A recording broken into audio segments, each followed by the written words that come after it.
Hello. I figured we would start. It's too loud in my ears. And maybe your ears. And maybe my ears. It's too loud in my ears. This is lovely. This is from, let me pull up. This should be the right tab, right? The game that when we go, oh, this is nice. What? This is a good song. What's this from? I swear every single time we look it up and we're like, and it's always Paper Mario: The Origami King, or like one of these like new Paper Marios. It happens to me more, I guess, just because I haven't played any of them, but it just happens to me more than any other game. Hi. Oh, welcome to the show.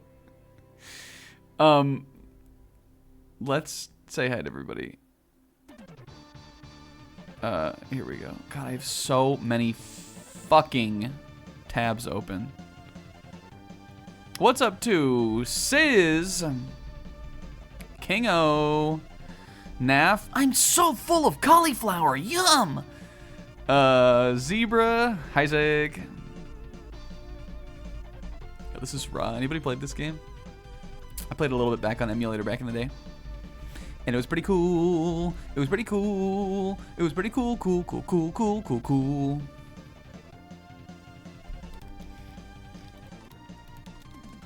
Odin has definitely played it. There's no way Odin hasn't. This is Wild Guns is on the Switch. I guess it is, right? I haven't played it on there. Back in the day, I went through a little bit of a phase of being like a Super Nintendo collector. I went back in the day. I went through a phase of I really wanted a bunch of Super Nintendo games because it's a cool console, and I just thought it would be cool. And I did collect a bunch of them, and I never got that one. But you know, everybody likes Wild Guns. It was like you know, if you would be out there looking for games, that would always be one you'd be looking to see if you could find at like a cheaper than usual price. Holy shit, brudge on a Sunday. Hi, brudge. Guys, and Narusonic. As I live and brave Mary Poppins. As I live and brave Mary Brudgeons. What? It's so fucking annoying already. It's already so annoying. As I will and brudge. Guys, welcome to the show. Mary Poppins, it's my show.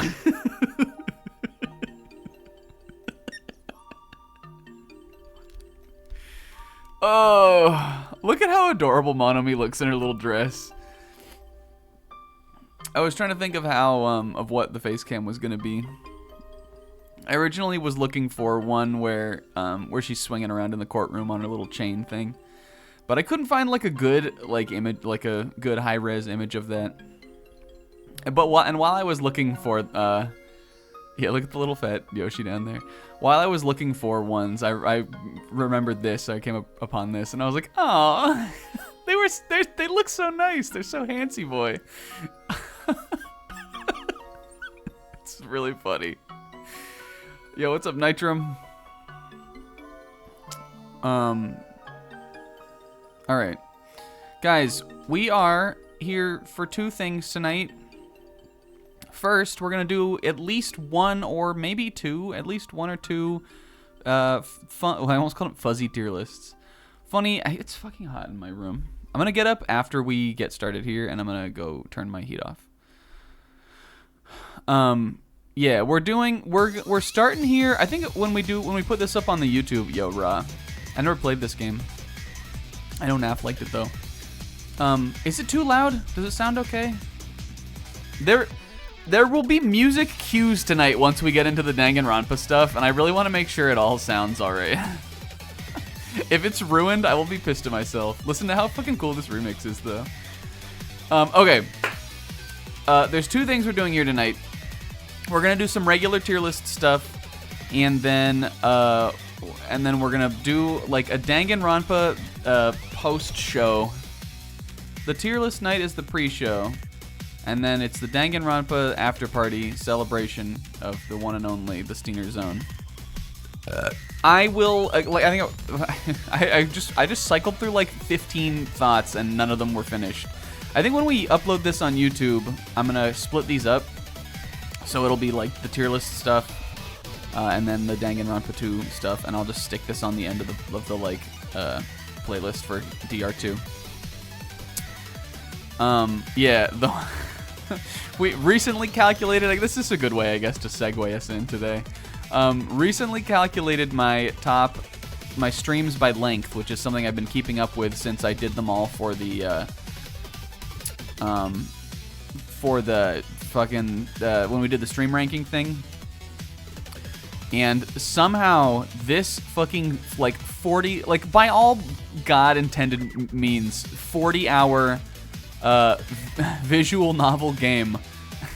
It took us 100 hours to beat it, which by less than an hour just managed to edge out fucking Persona 5 Strikers, which was 99 hours. The like action RPG game that fucking we did most of the extra side content and everything for. So just to put that into perspective. How the fuck did it take so long? Other than we know how it took that long. But yeah, the 100-hour, I would say not even the 100-hour playthrough. I would call it the 100-hour achievement, really. I would call it the 100-hour achievement. The bits add up, guys. I know when we're streaming, it really doesn't feel like it's that long. You know? I know like you blink and it's suddenly 6.5 hours later. And we're still in the trial, but you know, such is life. Okay, so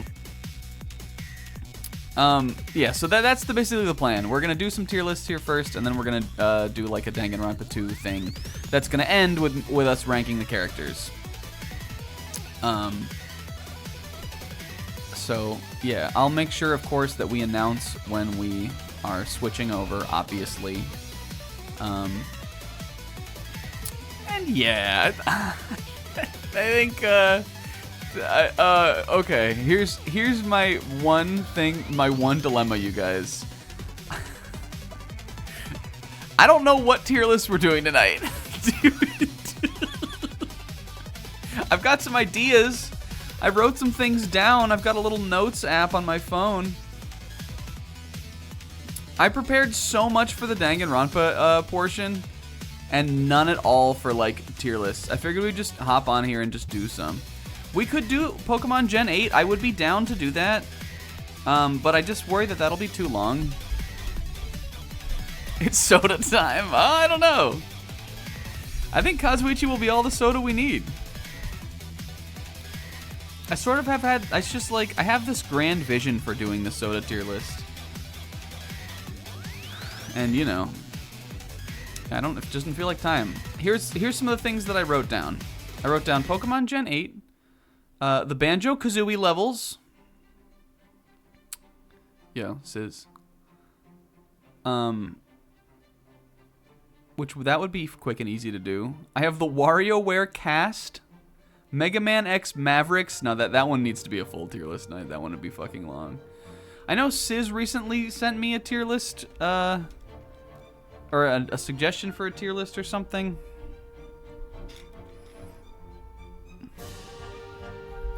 But I don't remember what it was. I don't think he wrote it down anywhere. Oh no, I remember what it was. It was Kirby normal enemies. But we like couldn't find a good tier list for it or something. But I think we either do Pokemon Gen 8 or we do like a couple small ones. Kingdom Hearts 2 Keyblades? That's also a good one. Is there a tier list of that you can find? I don't want to tab over. Actually, I don't think I have... Okay, yeah, I don't have anything here. We'll pull this up. We can search them live. Guys, I didn't have any plans. I only planned for the Danganronpa 2 part. I didn't plan for this at all. The WarioWare Boys, I think, would be fun, and I also don't think it would take that long. I think it could be substantial. Like, enough. What if we did... Okay, I'm seeing it come together. What if we did Banjo-Kazooie levels, WarioWare, Keyblades, and then we'll cut for Danganronpa. and then we'll do Pokemon Gen 8 next time, and we'll make it a whole big thing. That'd be perfect because, well, no, it's not. I was gonna say that would be perfect because the next playthrough is Pokemon Gen 8. And no, it isn't. It's Pokemon Gen 9. That is the next game, though, you guys. Stay tuned. Not next week, but the week after. Okay, I like that idea. Let's start with Banjo-Kazooie. I like to do the ones where it's things we've done on stream. And then I'll be able to pull this back up. I know where this... I have the link for this Danganronpa 2 cast one.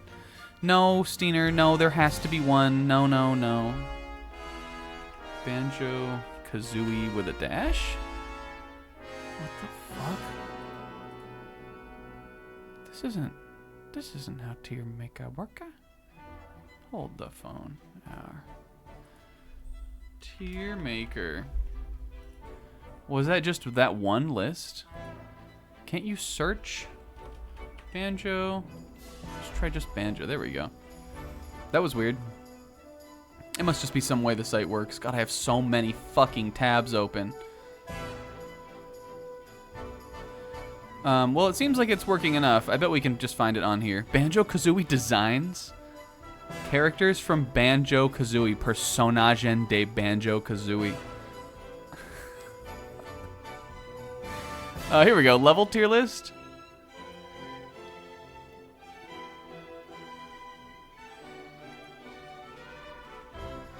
Is this a good one? I mean, this has got the hits. It doesn't have Grunty's Lair on here, but is that... do you think, would you rank that? Would we count that? Yeah, we'll knock this out real quick. If we, like, feel like...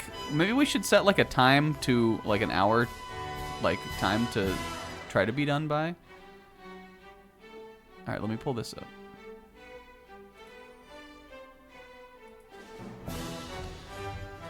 Oh, there's a lot of them on here, Sis. That's fine, we'll do that one. What was the other one we were thinking of? Let's just get them all ready.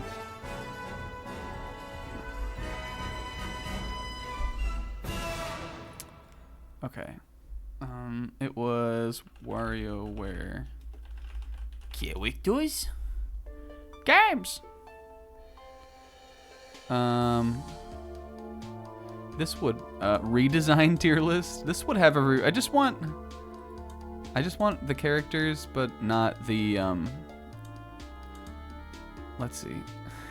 Wonderful. Does this have all of them? Is there anyone that, I mean, like, obviously I know these are the ones that are in WarioWare Get It Together, but they usually don't, like, cut characters, right? Is there anyone on this tier list that we're not seeing?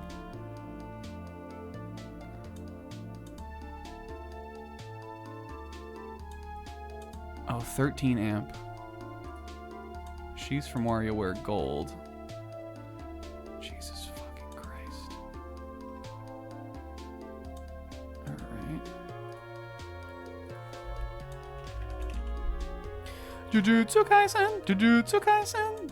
Let's I like that idea, Will. Let's do it.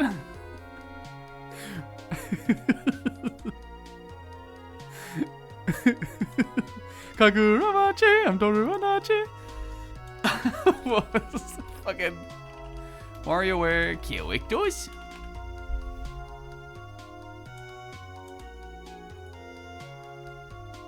Alright, which one did I click on? WarioWare characters. I bet this is gonna be their little... This is not what I want. Why is it not going back? I'm stuck on... I'm locked in. I'm stuck on the page. Sans? Okay, playable characters. Were there any that were added in to Get It Together that aren't in WarioWare Gold? We could search that, because that one would probably have 13 amp.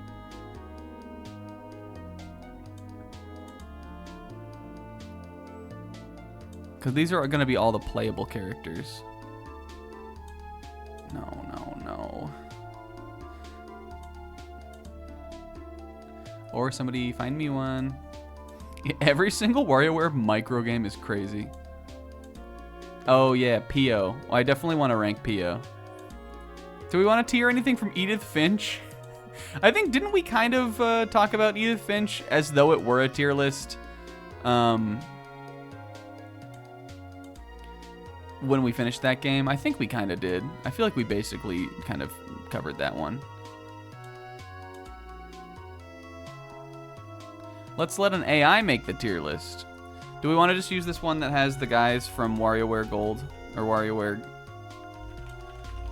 The ones that from Get It Together? I feel like that would be fine. 13 amp, I like her. She's cute, but but we can do it without her. Let's do the redesigns. This one had nice images too. Like this reads pretty clear. Does it have 5 volt? Yes. Does it have... It has PO. I think this is good.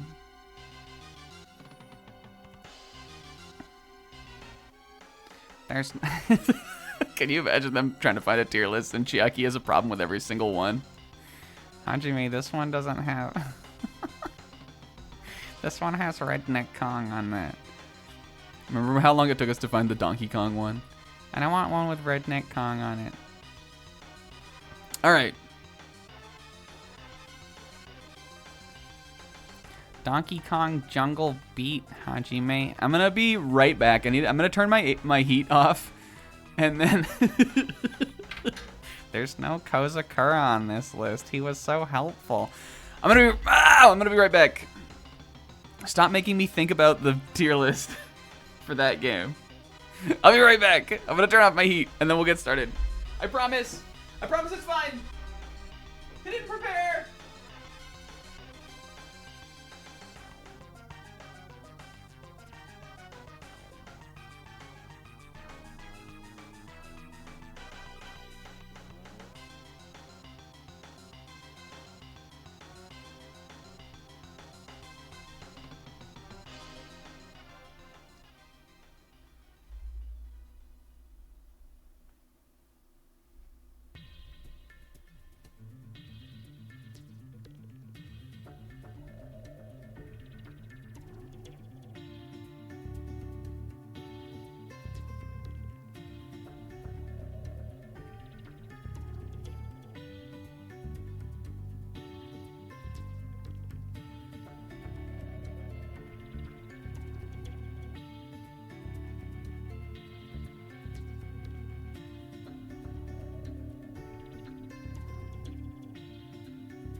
Alright.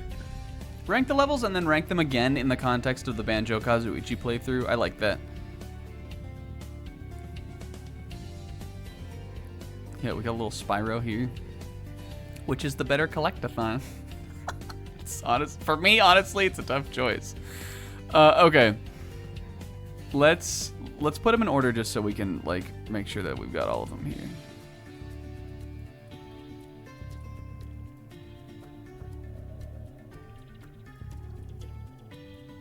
Yeah. Okay. That's fun for us. That's fun for me to put them in order. You guys, when I was a kid, I loved to sort things. Did anybody else? Were you like a weird kid? When I was a kid, I really liked to sort things. And I still kind of do like to. You feel me on that? Alright. Okay, let's get started, guys. Welcome to Tier List Night. Yay. I'm moving my mic a little bit over so it's more in front of my face. So when I scream in the Kazuichi voice, it's extra loud and annoying. I need to move it down a little bit because I can't see. Can't see over the mic. Okay. Get rid of the D tier. How do I do? How do I do it? Do we even want to? Do I want to just get rid of the C and B tier and put them all in A and S? All right, we can keep the C tier. Okay, you guys, Banjo-Kazooie, we did a playthrough on it. It was a walkthrough, very informative walkthrough, and also sort my Steam library by peak to mid. It was a 10. It was a funny playthrough. We did challenges. It wasn't informative. I kind of forgot a lot of things about the game, but Not so many that it was, like, not good, I think. When it comes to the stream, the ones on the, on the stream, I would definitely keep the C tier. We can put one or two of them in C. Okay. I'm just trying to figure out right now which one I like the least. I know the couple that I like the least. Because I definitely have, like, a sweet zone. We could always just go down, like, in order that they go, also. Okay, but I actually think they're all really good. There's none of them in this game that I don't like. In Banjo-Tooie, there are flat-out levels that I just don't like. But in this one, I think they're, at least for me, they're all small enough and manageable enough, and, like, they all have, like, different themes and fun things to them, and, you know, pluses and minuses. And I just think they're all fun to go through. And there's at least one thing about each one that I'm like, oh, I like that part about that one. But okay. Mumbo's Mountain, I think it's a solid first level, but this is the only one in the game where I feel like it's, like, maybe it's just because I played DK64 and then I came to this game, and I feel like this one has, like, a sort of a similar level layout to DK64, where it's got the big mountain in the middle and the anthill thing at the top, and then, like, some stuff off the sides. I mean, the mountain is more of a thing in this, but it feels like they're a little bit similar. And I have always kind of thought that Mumbo's Mountain was, like, again, not underwhelming, because it's, like, a fine and, like, a, you know, first world, and it's cute, it's got some good little things. But I think this one actually is probably my least favorite. And that's just because, like, again, it's the least of them. It's just quick and easy. Again, you can beat it in 10 minutes. At least that's about how long it takes me to beat it. I'm sure like a really experienced speedrunner can beat it in less than that even. You can just fly through it and just get everything and then you're out. But I think it's as an intro level, I think it's fine. It's solid. It's got the gorilla and the anthill, and it's got some memorable landmarks, and it teaches you how to use all the moves and stuff. So, fine. I'll put it in C tier though. We can leave it just called C tier. Okay. Yo, bruh. Sis, do you remember it? What is this from though? Oh, I didn't know this was in this game.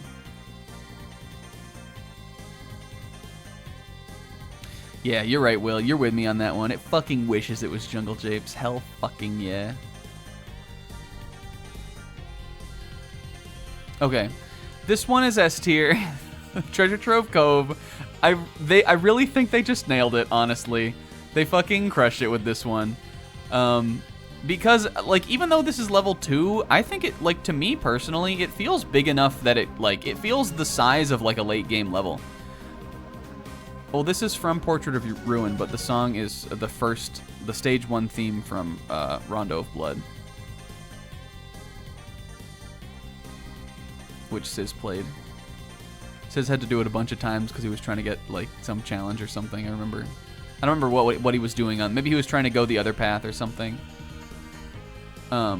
Yeah, that jungle's got a minecart. I better keep my ass over here in Banjo-Kazooie or I'm finished.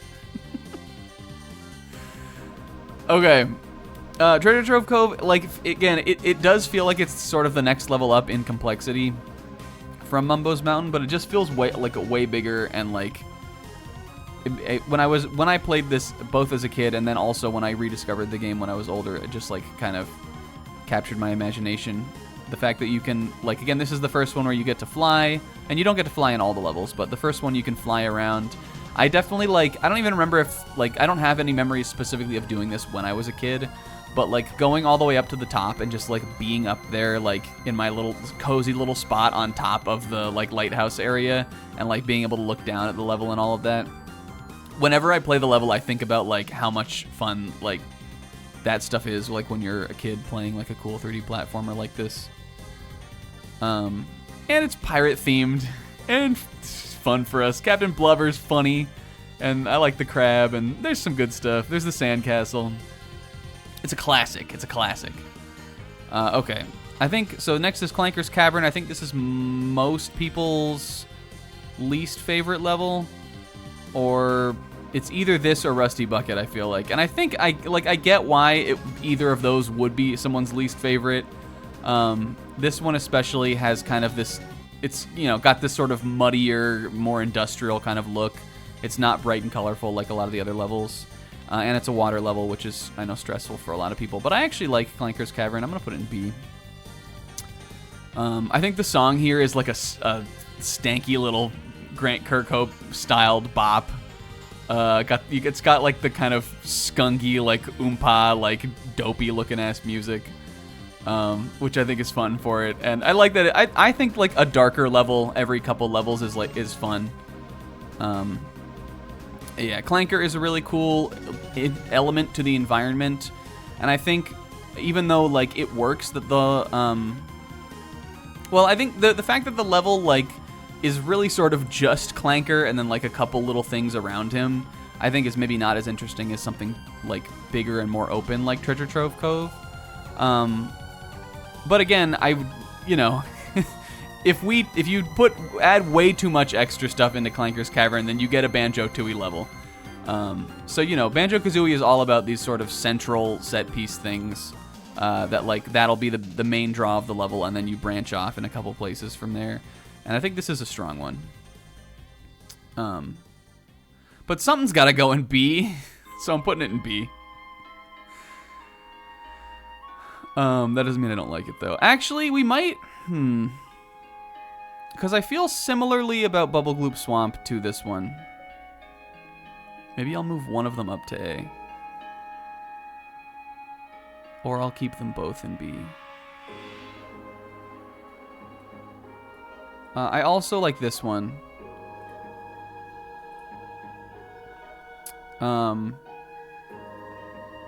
Good. I think Bubble Gloop, I feel like, again, is a good middle of the game, like getting towards the middle of the game challenge. You got some more dangers, like the hazardous swamp water and all this kind of stuff.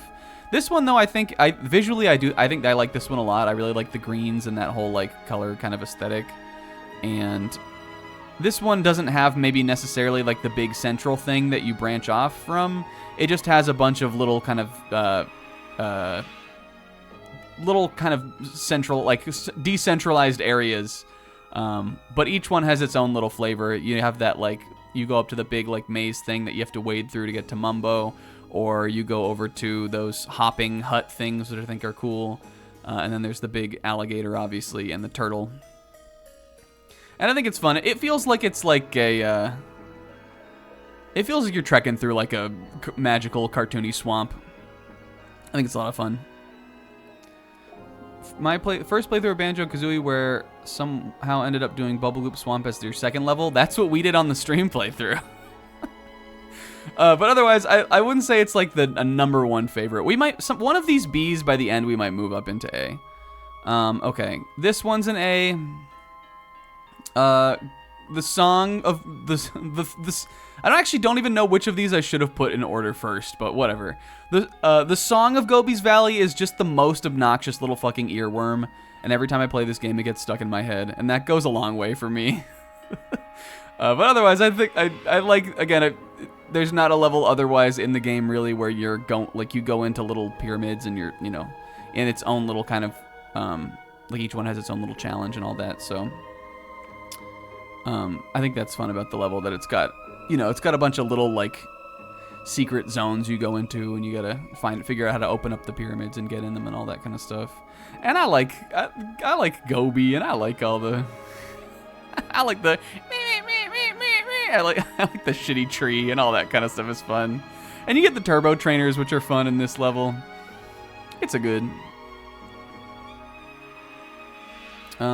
This one is also S. I think I'm gonna maybe keep this. I think Treasure Trove Cove is the number one, honestly. But Freeze Easy Peak, another delightful aesthetic and also another great song. This is my favorite of the level themes for sure. And I like, again, I think we talked about this on the stream playthrough, but I like that for rare games, or, you know, just like, I guess it's really just this one, but for this game, instead of like the snow level or the ice level being just like snow or ice, they took the most like fucking white person British approach to it, and it's not a snow level, it's a Christmas level basically. With Christmas presents and a big snowman and like all this kind of like fun, more Christmassy stuff. And I love that about it. I think that's just like a really fun, I mean, I'm sure there are other Christmas levels in video games, but just a fun spin on your general ice level, snow level kind of trope. Loses a little points for the fucking these fucking snowmen guys who suck. But everything else about it is good. I like running up the scarf and you get that. So dumb. This is not a good tier list. I like running up the scarf and you get that. Yeah, Diddy Kong Racing is similar also. And it's got the little baby Kazuichi bears. Those were one of those bears was Kazuichi on the stream playthrough. Oh. Alright. Are they trying to tell me we should have done Pokemon? Okay, another S tier. I'm putting this one above Freeze Easy Peak. I think I like Freeze Easy Pork. I like Freeze Easy Peak more, as far as like the gameplay and stuff that you do in it. And I think I would feel the same about Treasure Trove. But Mad Monster Mansion has my favorite aesthetic. Let's start DR2 and ghetto Will out of here. Jesus Christ. This one is my favorite level. Well, both of these are pretty close. I think just as far as just straight up level aesthetic, this is my favorite one. And like the spooky haunted house kind of like vibe is my favorite aesthetic from any kind of 3D platformer. Or like, you know, like kind of kids action or platformer kind of game. If there is a level like that in the game, it's almost a guarantee that it will be, if not my favorite, like one of my favorites. Just because I think it's fun. And when I was a kid, I loved that kind of stuff. And I think it's an interesting level. Again, the house is like the big central thing, and it's got all these little windows you can go in and stuff like that. Which when I first played the game was very confusing to me until I figured out you could do that. But otherwise, I think it's, again, maybe it's a little less centralized than some of the other ones. But I think in a cool way. It feels very packed. Like it feels like they crammed a lot of little areas and things into this level. Which I think you could say about most of the rest of the game too, but... okay. I'm gonna put... let's see. Rusty Bucket, I like at least more than these, and I think I like less than Gobies. But I'm not sure which tier to put it in. I think I'm gonna put it in A tier, though. Because it's cool, I like it. Another great song. The song is definitely a little banger. And even though this level has some notorious jiggies and there are some tough challenges, I also think that's a fun thing about the level. And I like that about it. And I think the boat is a cool... Like, again, the boat feels like it's its own level. It is similar sort of, again, to Clankers, where there's a lot of... You know, there's just a couple, like, little things around the outside that aren't the boat, and the boat is, like, the main thing. But there is a ton of stuff to do on the boat. And I think this one is more complex when it comes to... Again, like, manageable still, because it just kind of goes in this rectangle around the outside of the level. But there's more complex and more interesting things, I think, for sure, like in the surroundings in Rusty Bucket, because you have the egg switch things where you have to bring the like pathway out, and then there's those little huts and those little like storage sheds and there's a domain in here. There's a domain expansion. It's cool though. I think it's fun, and I like when you go down into the little. I love all the little like rooms on the ship too, where the little goblin guys are. I think it's I think if I was in charge of like, making the levels to this game, if I was the level designer or like the planner for Banjo-Kazooie, I would feel really proud of this one. Because I feel like, again, they really used the space to its fullest. Whether it's, again, like going up the chain of the anchor, and then hitting a switch to get the anchor up to free the dolphin out, which is out there in the water, which is like something in the ship but also in the water. Or like having to climb up one of these like crane things and like knock it down, or like hit the switch so that the box falls down and blows up this thing in the ship. So then you got to climb down and jump down into the ship, and then you fight, that fucking box. Is that where you fight the box guy? I think it is. But it feels, again, it's now we're getting into like the more multi-step kind of things. But I think this one has a good sense of space. I agree. And it's got a good flow. Even though it's, I'd say it's definitely not the most interesting one aesthetically. I like it less aesthetically than these top 4 here too. And I also think that I like it less than Click Clock Wood, which is going to be an A at the top of A though. Click Clock Wood, I think is a great level, a really fun level mechanic. Again, you can tell they really poured their heart out into this concept of like the 4 seasons on the tree. And I think they did a great job with it. But this is the one level that like frustrates me. Yeah, I feel like, yeah, I maybe like, I'm not sure if I know if I really think that the aesthetic is that. I mean, the aesthetic is cool. But like each different zone of it, I don't know if I think is aesthetically as interesting kind of as these top ones. And yeah, I mean, it's great. Like again, it feels like it's an achievement for sure, and it's got a lot of memorable jiggies. So maybe I'll put it in S. It's hard to say. I just thought about Erie's Pete's.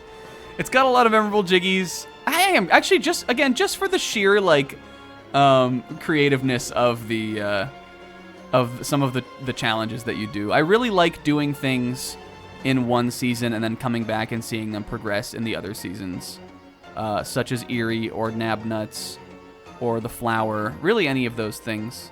But I am going to keep it at the bottom just because this one frustrates me.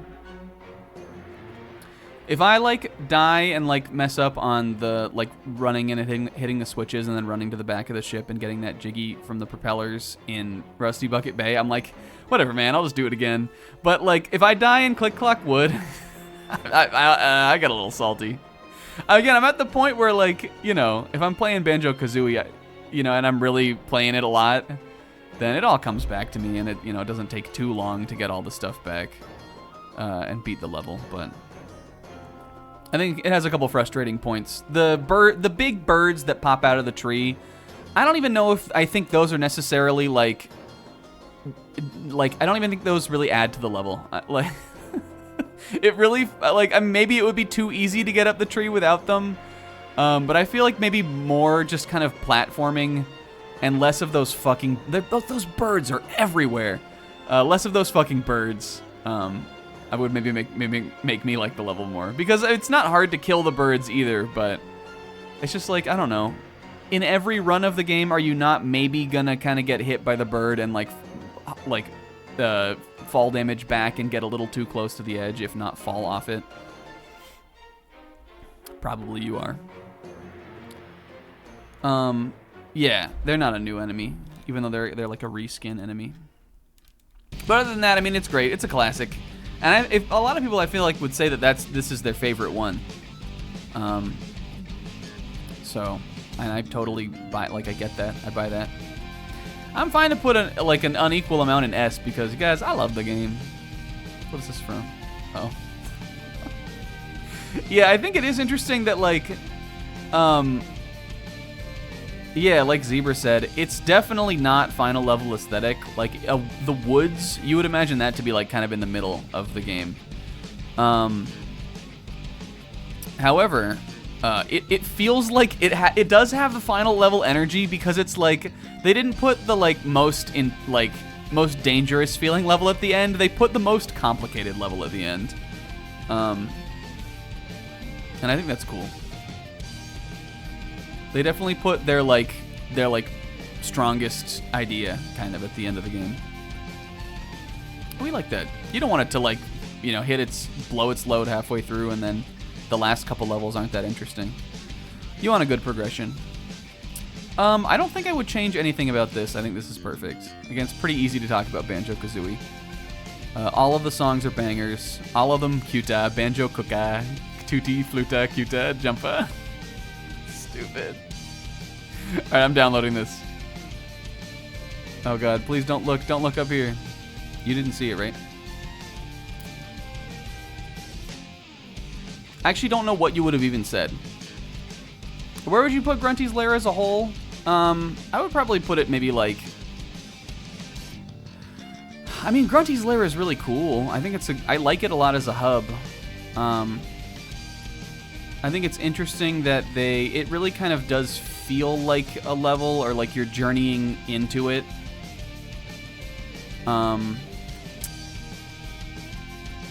So as a hub world, I don't know how effective it is because you got to use those little fucking you got to use the little like magic warping pots to like really get anywhere quickly in it.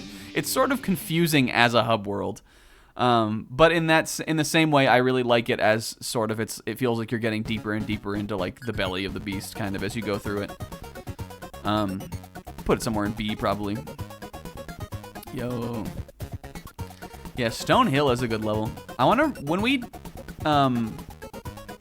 you guys, we might play Spyro 3 Reignited on here this year. If I can find somewhere to fit it in, I would be down to do it. It's the Year of the Dragon, right? Like, we have to, right?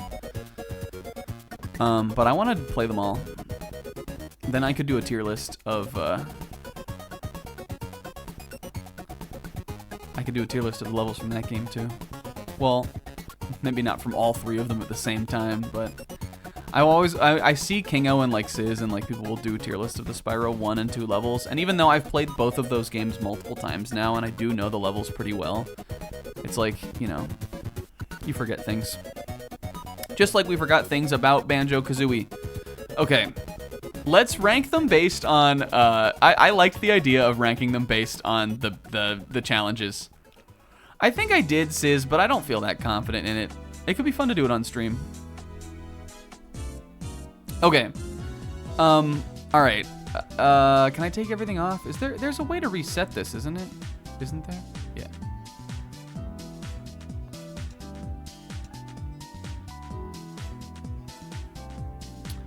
I also realized just now that I, oh, Monomi's a teacher at SGS.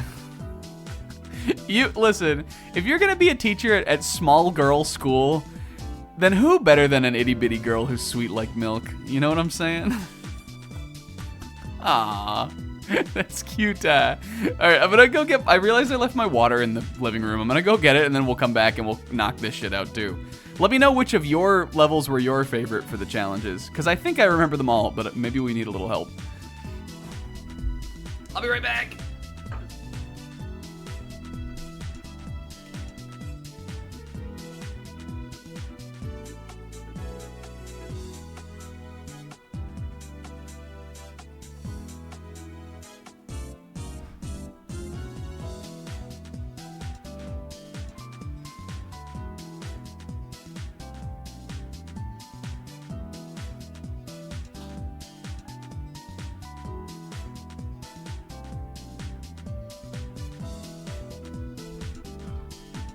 Okay, I'm back. I found it.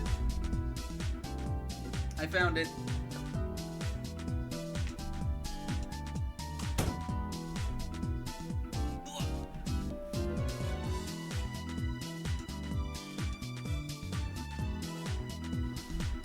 Okay.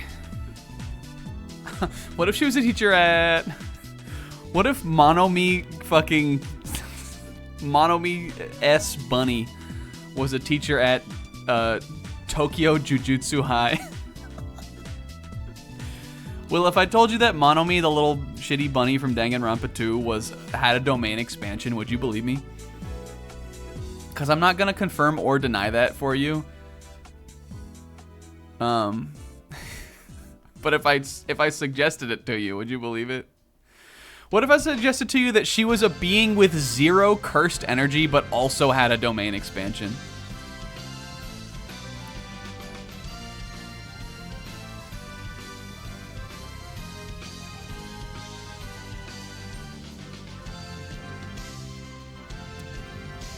That's what I say, Zebra, but like, I don't know, you know. Is it not kind of true or false, possibly? Okay. All right, I'm taking D out, but we'll keep the C tier in, because some of these were phone-ins. What's this? Oh, more Sonic and the Black Knight. Should we play that on here sometime? Could be kind of funny, right? Okay. All right. Let's just fucking knock it out. Okay. Easily. The S tier is the Good Wolf Swamp. Yo.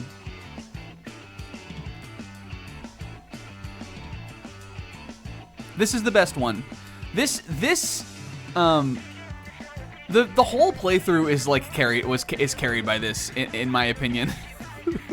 There were some other fun ones for sure. There were definitely some other good challenges and good levels.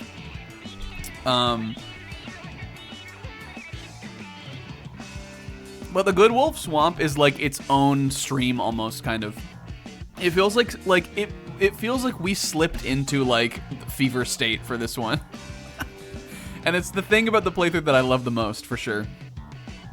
If you don't remember, the challenge, or maybe you weren't there, the challenges, or the challenge we did for this level, which we did like at least one challenge for each one, was that we named Kingo's villagers every time we got a Jiggy. Well, I had to name them by memory. And if we didn't get one correct, we would... I messed up. I like read the direction wrong on this one. I don't even think we did it the right way. But I think I had to take a hit, maybe? Or I don't remember what it was. But we also had 5 honeycombs. We had 5 health. So it was dangerous for us. And then we also, every time we took a hit, or maybe it was every time we got a Jiggy, we had to do 10 push-ups. And we ended up doing a fucking ton of them. And the brothers did it with me, and it was wonderful. Yeah, we were supposed to take damage, but also I think I turned damage into push-ups is what happened. we were naming Kingo's villagers, and if we didn't get it right, we would take damage. And somewhere in the sauce, instead of taking the damage, which was what was supposed to give us the push-ups, I just started taking the push-ups. But I don't know, you had to be there. It was wonderful.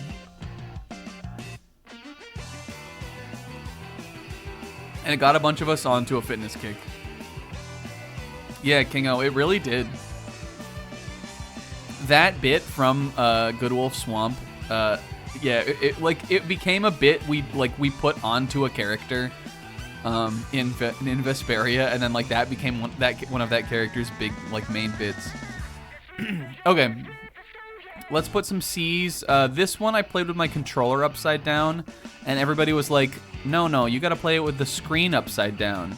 And I said, how the fuck do you expect me to put my screen upside down? So that was that was the bit of Mumbo's Mountain. It would have been better if I had a controller cam or something, and you could have seen me play it with my controller upside down, but I don't have a webcam, and you couldn't see that, so it wasn't that interesting. It was sort of fun to do, though. It was hard for me to do in some points. Okay, which other ones do I remember? This one I really like. It's at least A. This one we had to hold our breath every time we went under the water. This one might be an S. But let's leave it an A for now. And then every time we got a Jiggy, we had to name one of our favorite Straw Hat moments. The breath thing, I think, was a really funny auditory bit. Because I kept having to be like, like,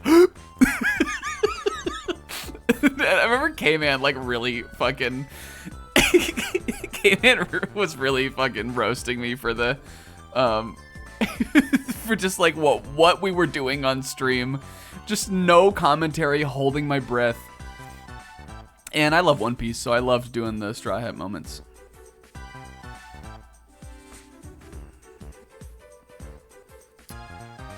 Really funny. I have to put this one in S just because it broke me. So, in Click Clock Wood, God, what the fuck did we even do? There was a challenge for each season. There were 2 that were about Pokemon. The big one was Spring. That one is the star of Click Clock Wood. In spring, we had to play the entire level and do our whole commentary without using a word that ended with ing. Or maybe it was a word that contained ing in it at all, because I definitely think I had to catch myself on saying Kingo once. But it was ing. Oh, you're right. There was Pokemon for every season. So that was spring. Summer, or maybe, did we just do that for the whole level? I can't even remember because it was so traumatic for me. Fuck. What were the other ones? Was there one for other seasons, or was it... No, because I remember going back into spring and realizing I had to change my entire fucking way of thinking. Oh, yeah, the song. Oh, yeah. Okay, so, yes. It was humming the song, which in its own was fucking impossible. Don't get Erie's Pete's, which I definitely really wanted to do. Yeah, I remember us going, Terran. Was the song for the entire... The song must have been a level-wide challenge. I'm sure there were other ones.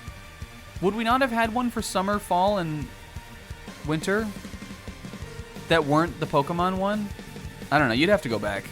Was Kazuichi involved in it in some way? Did it have something to do with Kazuichi? No gliding. Oh, and we couldn't do the like fall damage trick either. No gliding, was that one? I think it was no ground pounds, right? Or was that a different level? He doesn't even remember the playthrough. Either way, it doesn't matter that much. This one was traumatic to me, and it fucking broke me, and it took an entire 3-hour stream. And S. Okay. This one I also liked, but this one was fucking obnoxious. I'm gonna put it in A.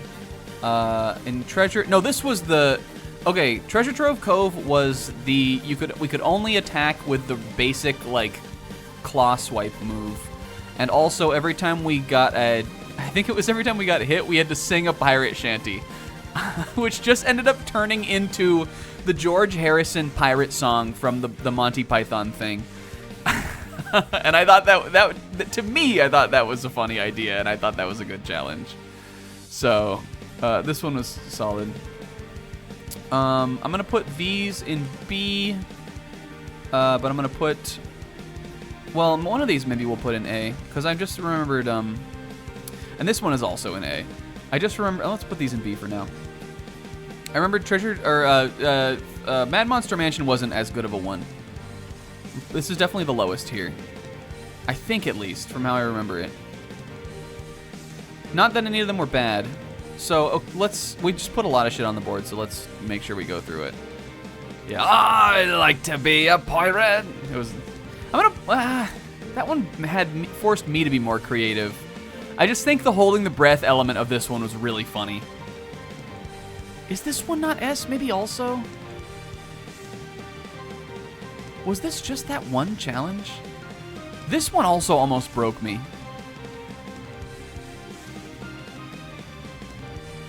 Alright, let's go up the line.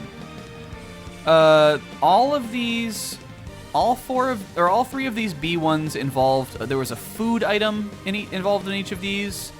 Mad Monster Mansion, I ranked my top 10 Castlevanias, I remember. And, actually, this one had a more creative food item element to it, I think. So actually, I'm gonna put it higher. But the thing about Mad Monster Mansion is that, it was trick or treat. So we pulled up random.org and we did a coin flip, basically, where if we landed on like one, I had a little bag of individually wrapped candies, like they were my little treats, and I got to eat a treat, which was delicious and delightful for me. And then when we missed the flip, I think we took a hit. So I think that was more fun than the food element of these other two. Though these two had better like verbal challenges, because this one was the dibs one. This Freeze Easy Peak, we had to eat every time we got a Jiggy, we had to eat an Altoid and then drink a glass, like take a sip from a glass of ice water to simulate being on top of a mountain. And then when we got a Jiggy, or maybe was it when we got hit, or it might have been both, we did a dibs. A lot of these dibses were ones I'd already talked about before. But I think there were some new dibses shown. And then Gobi's Valley was saltines, which I remember sort of being painful. I might actually move this one above. The dibses were funny, but other than Kazuichi Bear, I think this wasn't as strong of a one. This one's here, and I ranked the Dragon Ball Z arcs, or the Dragon Ball arcs, for the Gobi's Valley, which was fun for me to do. Was there another one in Gobi's though? The saltines got rough by the end, but they weren't as bad as I thought they would be. Freeze Easy was the one with no ground pound. That makes sense. Do we have any other challenges there? Anyway, I think those all three are pretty close. And I also don't think any of them were bad, but we'll put them in B. And then Rusty Bucket Bay was the first one about the Pokemon. And I think it was when we either got a Jiggy or took damage, from how I remember it, because I named a bunch of them. It was Steel-type Pokemon, and it really it got cope on my end. Like, I was, I jumped into Mega Pokemon. It, got cope levels of bad, because I took so much fucking damage in the level. And otherwise, we died a bunch, which did not help. Oh, because it was when you died, we had to do 5 of them or something. Did K-Man also do push-ups for this? Yeah. That's right, and I kept dying. So, was there anything else to that one, though? I think we just did the one challenge because this level is just difficult anyway. And then we decided that we should add 15 challenges to the even more difficult level. Hey, great playthrough, you guys. I loved the Banjo Project. I can't wait to put those streams on a tier list again. Because it'll be fun to rank that one.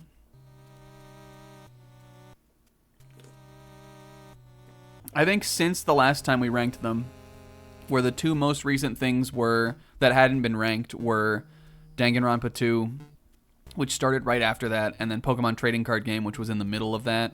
I think other than Danganronpa 2, this is the best playthrough we've done since we ranked them last time. At least in my mind. I don't know however you guys think about it, but this is my favorite other than that one. All right, let's save it. Don't look. Okay, but we got to keep the show moving. Let's move on. I'm going to keep the names of the tiers here also, because I like... Excellent!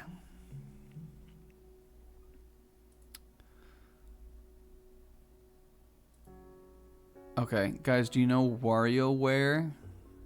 Hey, did you know that WarioWare has great and endearing characters?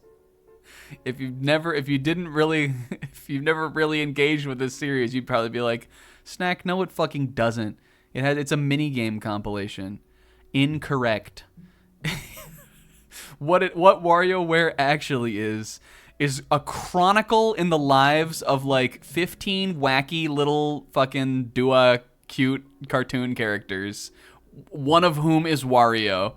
And each game is a little slice of what's going on with them this time. They're in a little they feel like sort of like a Looney Tune-esque kind of thing, where each time it's here's their little scenario. This is what they're doing this time. And sometimes there'll be another character in it. Sometimes they all get together at the end. In the most recent one, they all went on a tropical island vacation together, like in Danganronpa 2. What the? Oh. Mid of the middom. And they're lovely. None of them are too deep or complex, but they all have little personalities, and I adore them. And so we'll rank them now. Yeah, they separated the twins. I'm probably just going to rank the twins next to each other. Put one in A. Okay. Do I think any of them are eh? There's ones that I like less. I'm gonna get rid of eh, actually. I'm gonna keep okay, though. Because, like, there's not a lot to hate about any of these guys, either. Alright, let's do them. Let's just go up the tier list and do them like that. So the ones that are okay, I know we never fucking can decide on, like, what the ordering on these tier lists is gonna be. like how we're gonna do it. Sometimes we go down the row and just, like, go character by character. Sometimes I go up by tier. It just has it has to depend on how you do the list, I think. Okay. So the ones that are in okay are going to be Master Mantis, who I still like. I'm going to keep him actually, I think, maybe at the top of this list. Or of this tier. He's funny, but I think I just like Cricket more. These two are sort of a package deal. But Cricket also isn't one of my, like, #1 favorites either. And I like Mantis less than I like Cricket. But basically, they always are doing some martial arts training kind of thing. And the joke of Master Mantis and Young Cricket ends up being that the martial arts training they're doing is just some, like, weird, like, some goofy baby shit. I remember in WarioWare Gold, I think they're on the merry-go-round. In the most recent one, Young Cricket fights polar bears or something. They're always doing something funny in the name of training, in the name of true strength. And it's cute. It's a good bit. But Master Mantis, otherwise, like, he's from... the characters that, like, come a little bit later into the series, I think I don't like as much, with a couple exceptions. And he is, like, sort of an accessory character, anyway, to Cricket. So I'm putting him there. Same with Red, who is, again, just sort of Ashley's little squire. He's sort of like her, like, slave, kind of. But in a very, like, G-rated way. He gets fucked up sometimes. Sometimes she turns him into, like, a little ghoul, or well, he kind of already is a little ghoul. Sometimes she messes with him sometimes, but they're friends. They like each other. But he's just Ashley's little squire otherwise, and I think he's fine.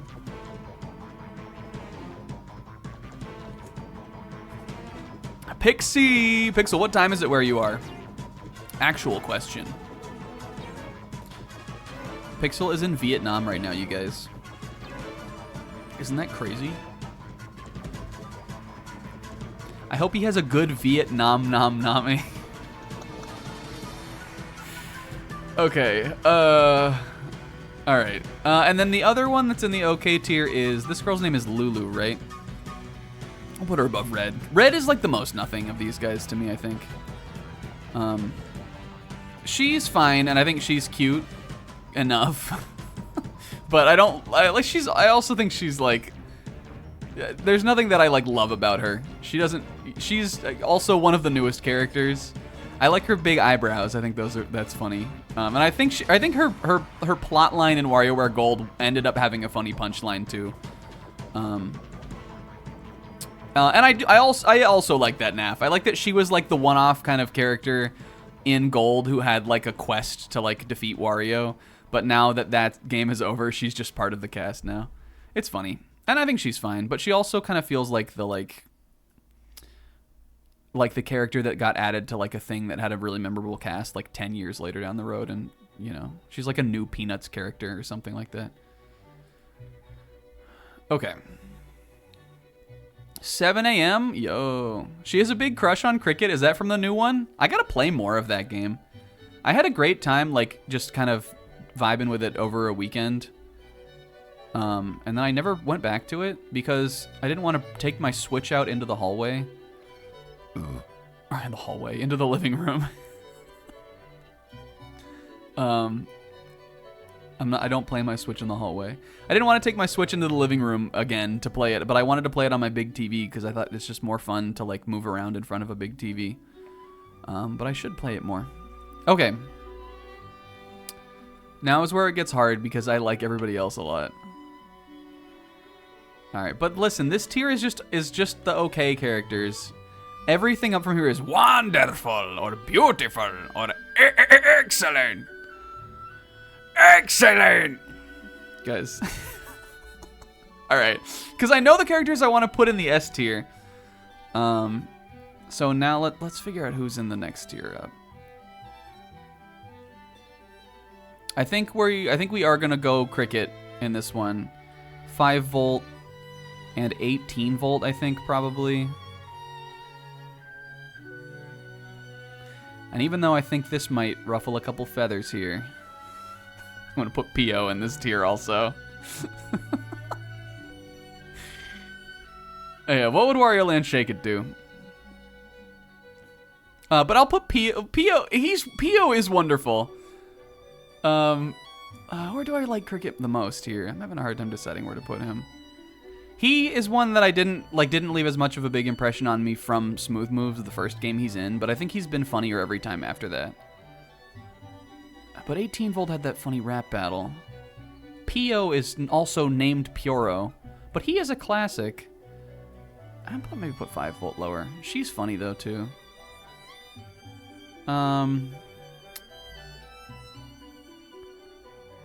Yeah, he's adorable. Listen, he's PO. He's great, but is he just a weird little bird thing? Yeah, he is.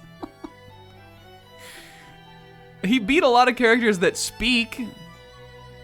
Okay, PO. All right, let's go up the list. 5 volt's funny. I'm happy that she exists now. She's 9 volt. Who's this little guy's mom? She's from the gamer level in Smash Brothers. She's just a mom, kind of. That's her personality, is being a mom. But I like her. She's mom core. She's a cozy mom too. I really like that. I like her little hoodie and her apron, and I just think she's nice. 18 volt I also think is fun. He's like a cute buddy to 9 volt, but I just don't like him as much. I feel like he, like, other than the fact that he looks like this, but he's supposed to be like 8 years old or something, I think, which is pretty funny. Otherwise, like, I don't. Other than the in WarioWare Gold when he has the rap battle against 13 volt, which is great and it's one of the best little scenarios in that game. He's not ever been like my favorite, but I think he's cool and he's a classic. Pio, his name is Pyoro. He goes Pyoro. He was the original guy who Wario set out to beat in the original WarioWare when he decided to make his own video game, which is what the micro games in WarioWare are. Because Pio had a big hit on Game Boy Advance, and Wario was like, I can do that too. And so he set out to beat Pio. That's the plot of that's sort of the plot of WarioWare Inc. Mega Micro Games. And the game that Pio is he spits his tongue out and he has to it like bounces off walls, it like ricochets off walls, and he slurps up little cherries and stuff. It's funny. he's a little creature. He's good. And then we talked about Cricket a little bit. I like that he's after the martial arts. He's in pursuit of strength, but he exists in WarioWare, and so he's just a little stupid little guy. And he's voiced by Robbie Daymond now. He's funny though. And he also was the waiter on WarioWare Smooth Moves.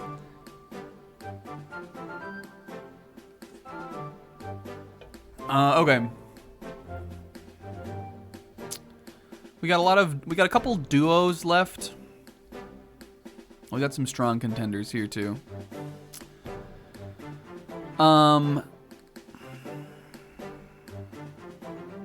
This is, so again, we're saying this is C, this is B, and this is A, and this is S, is how I'm thinking of it. And for the top of A, I'm definitely putting these two. I like Cat more, because the other thing, you guys, about WarioWare, it bugs me that they're facing the wrong way now, but this is the order in which I like them. And the reason I like Cat more is because WarioWare Inc., the first one on GBA, is raw. WarioWare Inc., just the first one. The other ones are like funny and like novel and still really fun games. But the first WarioWare, you guys, is raw. And it's all because of Cat and Anna's scenario. Where they're literal ninja assassins. and Anna gets sent into this like shogun like Japanese castle to defeat this skull demon lord. And she gets kidnapped, and so then Kat has to go on her quest, which is what the micro games are, to save Anna and like defeat the demon. And she does like this like samurai journey like adventure through like the seasons, and I think she has this little dog or something, and it fucking rules. It's awesome, and that's all in before you even start playing the game, and she gets to the castle. But that's why I like Kat more, because Kat is like the one who's on the quest in that first mission. But the reason why Kat and Anna are lower on the tier list for me is because they never again captured that raw. In all of the games after that, they're just little Dua Stupas, who are little kindergartner babies, and they like eat food and they just run around and be cute. And I like that too. They are cute, but they never. I wish they had kept some of that like less silly energy to them. Because again, that scenario is so cool in the first game. I think it's my favorite one from that one. Okay, but they're still good. That still puts them in A tier, and they're also classics. They're from all of the games. I'm gonna put Mike in A tier also. Is he also Robbie Damon? I can't remember. Mike is funny. But he definitely is not one of my favorites. Like number one favorites. But he's a karaoke robot, and he's just a cool rockin' dude too. I like his face, and I just think he's got some funny scenarios too. I remember the one with him, and I think it might be Mike, Penny, and Dr. Krygor in the newest one. I think that I remember their scenario being really funny. It was like the caveman, right? I remember liking that one a lot. It's all three of them in that one. They go back in time. Yeah, he's a karaoke machine who is also a robot man who can't sing. And he's a cool dude, but he's not my favorite. But he's still good. And then I actually think I might put Krygor next too. Dr. Krygor is a fucking monster. This man should be in jail. He has killed before and he will kill again. He's a fucking psychopath. But other than that, is he just like a weird guy? Yeah, kinda. He's pretty funny. He's like if you took Hojo from Final Fantasy VII and made his crimes worse and then put him in like a kid's cartoon game.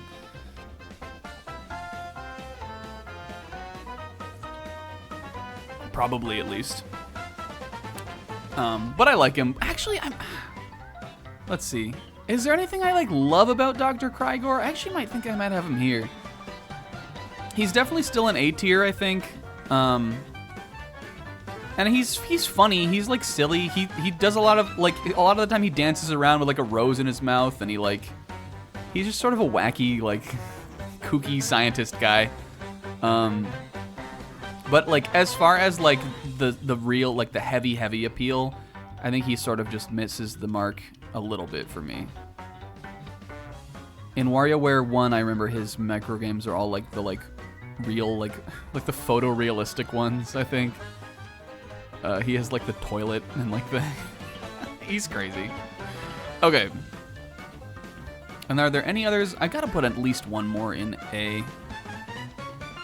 But I have my clear favorites too. This one might be a little controversial, but I feel really strongly about all of the rest of the guys up here. I'm putting Jimmy at the top of A.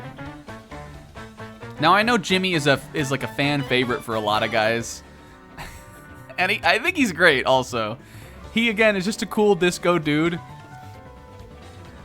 And he goes, wow, and he's a classic. He's one of the most classic WarioWare characters for sure. But I also don't think that he has as I really actually don't think he has as strong of a personality as these other guys that I have left. Kind of. A lot of the time he just dances. That's sort of all he does in some of his scenarios. But he has the like that level of like swagger kind of, where I feel like you can just imagine him doing anything. Yeah, definitely like the Luffy, Zoro, Nami of WarioWare is Wario, Mona, and Jimmy, I think. So he is as, you know, he's about as iconic as you can be from this series with characters that are this silly. I think that's how I would describe them. And then maybe like 9 Volt's the Usopp, or maybe Crygor's the Usopp. But I like him. He's just not one of my like favorites. He's not a cute girl, and he's not my spirit bond. Okay, so let's move on from him.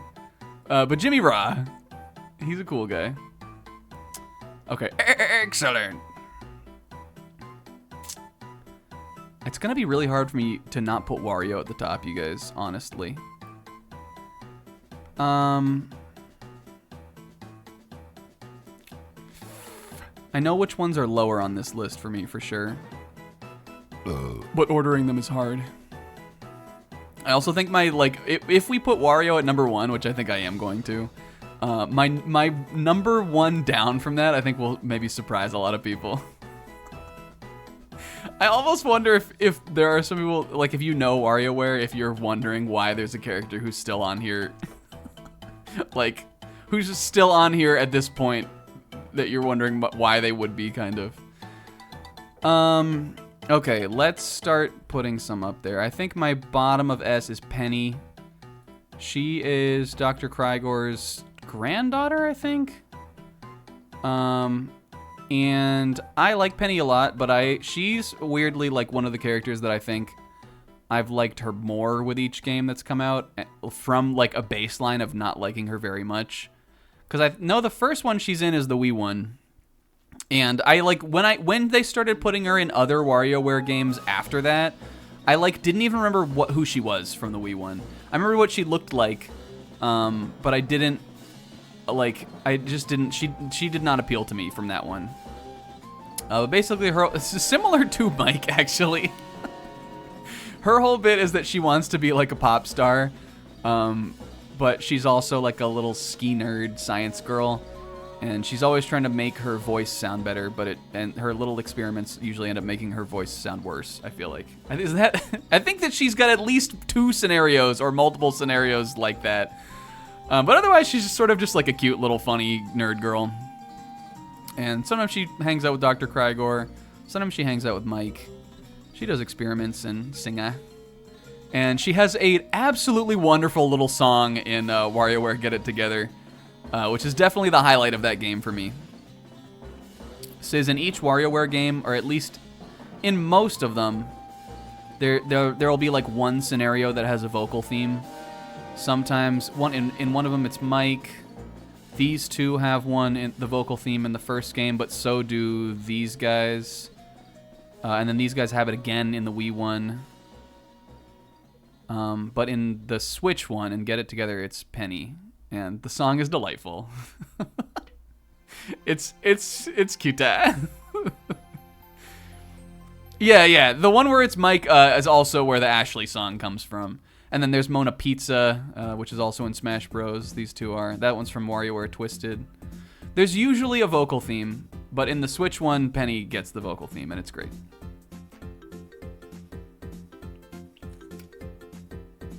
I think I actually am going to put Ashley next. Ashley, you guys, when I was in middle school when WarioWare Touched came out, I thought Ashley was the coolest character ever. I used to draw the WarioWare characters because they're so simple and easy to draw. I used to draw them in my notebook a lot. Actually, really, like, excluding Wario, because I just sort of feel like Wario is more difficult to draw than some of these other guys. But I used to draw Ashley all the time. I thought she was super cool. I just liked her whole spooky vibe. And the song is great. Again, this was before the song was like a thing, like, it feels like everybody knew. It was just like, I got the new WarioWare with my DS. It was the first game I fucking got on Nintendo DS when I got my DS for my birthday. and it had this cool, spooky little song with this cool witch character. But outside that first game, I sort of feel like Ashley just kind of always does the same thing, where she usually just kind of like is creating a spell or a hex, and she messes with red. But she's still funny though, and I still like her a lot. And the design goes a long way, I think. Okay. These guys are next. Dribble and Spitz. These guys fucking own. I think that they are the most fun duo easily in this game. And they almost always have the funny, like some of the most fun scenarios. The bit really is just that they're cabbies, and one of them is a bulldog, and one of them is this little cat. And they pick up interesting passengers. That's what their scenarios always are. Sometimes they're taking like I think they take an alien to outer space at one point. They take a mermaid to the ocean. Sometimes they go into outer space. I don't know. They're just two freewheeling guys who get into crazy situations. And they're cool. And I think they're great designs also, especially Dribble. I don't like Spitz as much, but you can't have Dribble without Spitz, kinda. Because they're always together. They're always a duo. Yeah, they're homies who get up to antics. But the antics usually happen to them, which I think is funny about Dribble and Spitz. Because again, their job is that they're just taxi cab drivers. They're usually on the clock when antics happen. This is also Castlevania. I think this is Super Castlevania. Yeah. Okay. And we've got Titans left, you guys. What do we think? Yeah, and also they have a wonderful vocal theme in the Game Boy Advance one, and then also in the Wii one. Okay. Next is 9-Volt, who, other than along with Ashley, and I mean 9-Volt precedes Ashley by one game. He was my favorite for sure from the first game. 9-Volt's, I think he's sort of the most known, part of WarioWare, I think, because his micro games are the Nintendo reference ones. Which is just fun. He's definitely the one that you look forward to in every time one of the games comes out, because you just want to see what Nintendo games they picked to make micro games out of. Because sometimes there'll be deep cut references, sometimes there will be references to new Nintendo games that just came out, like Three Houses or Metroid Dread or Animal Crossing New Horizons with terrible frame rate. But also, you just want to see how they fit the Nintendo game reference into the new control gimmick once, as the games go on. So, it's just always a lot of fun to see. And otherwise, he's just a cute little kid. I like his... They don't have Franck on this list, but I like that they sort of eventually kind of made Franck his, little friend, too. But he's just a little gamer boy who likes to skateboard. And is just kind of a funny little kid.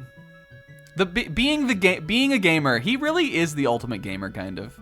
Being a gamer carries him a long way, and him having great micro games also goes a long way. And he also is a DJ with this guy. They DJ together. But come on, he's classic. Don't we just love him? I do. Don't you just? I didn't even invoke Kazuichi. Okay. This is gonna be a crazy list. Okay, next is Mona. Mona is delightful. 1, Mona kills cops. 2, Mona is she's like the WarioWare universe version of Barbie, in that she just does everything. Sometimes she's a pop star. She's an idol in one game. She works at a pizza restaurant in another game.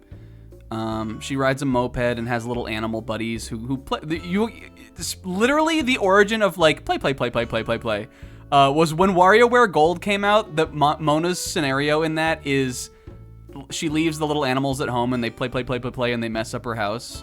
And that was something I used to say to Gus, my girlfriend's dog, when he was getting up to mischief and being naughty. And when this game came out, I described them as that 2-pixel who then carried that onward, and that's where play comes from. That's what it is. If you've ever heard anyone in this group say that, I'm taking full responsibility. That came from me because I remember inventing it, and it got introduced into the bloodstream because of Mona.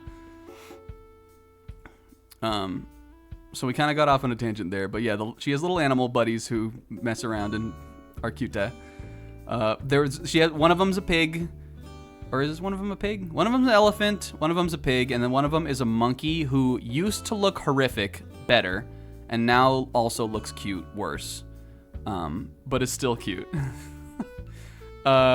She's very fashion. She loves Wario, which I think is a funny element of her. She thinks Wario has Riz. But again, like, whenever there's a new game that comes out, I'm just always excited to, like, see what she's gonna be up to.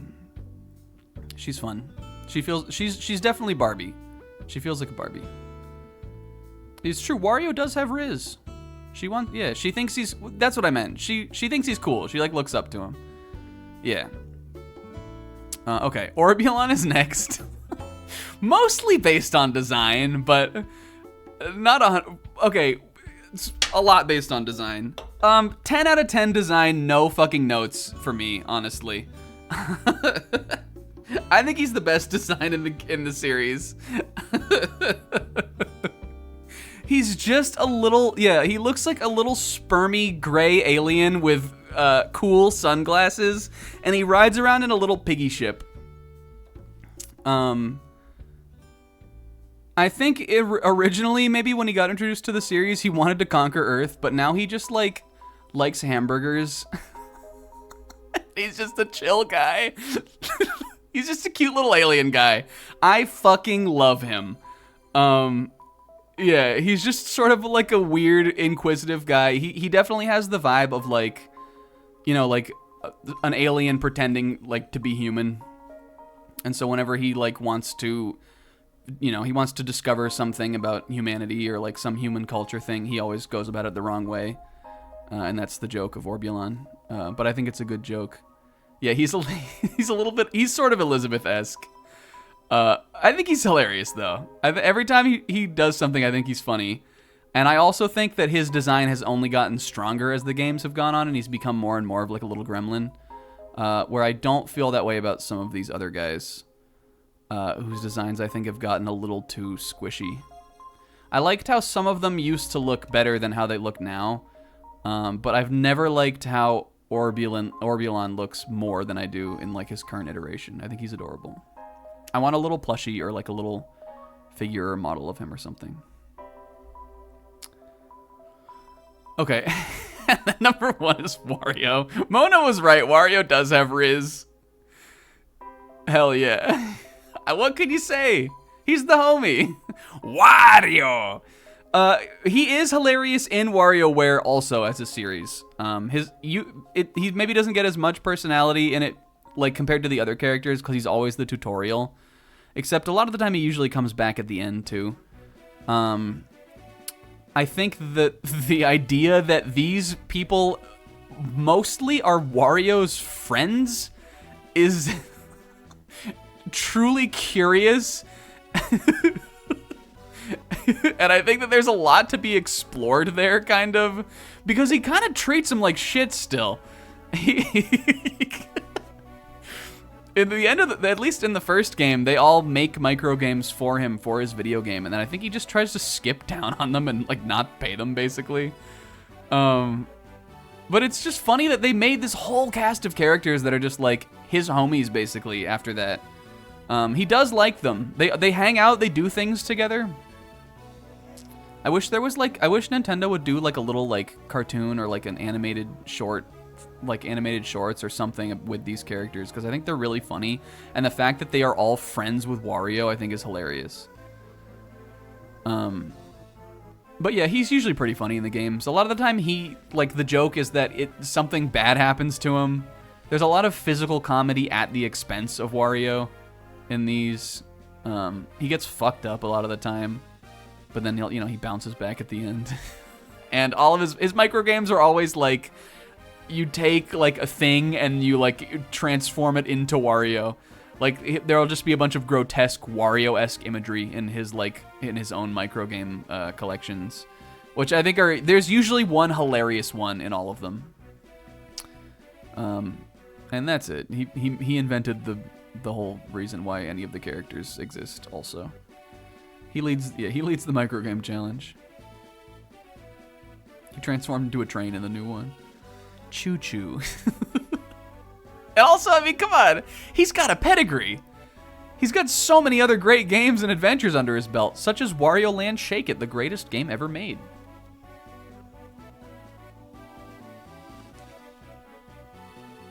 What would Wario Land Shake It do, guys? I think Wario Land Shake It would keep the show moving. So that's what I'm gonna do. I have no adjustments to make. They're all 10s. WarioWare is a good series. He's one of my favorite Nintendo guys too. He definitely has Riz. He's got chutzpah. It's his confidence that I think is really, truly admirable. Yeah, Nintendo, please never stop making these, and also, please price them a little bit lower, because I feel like the big sticking point is always like, how much do people want to pay for WarioWare now that it's not like a handheld only thing anymore, and the games aren't like $30 to $40.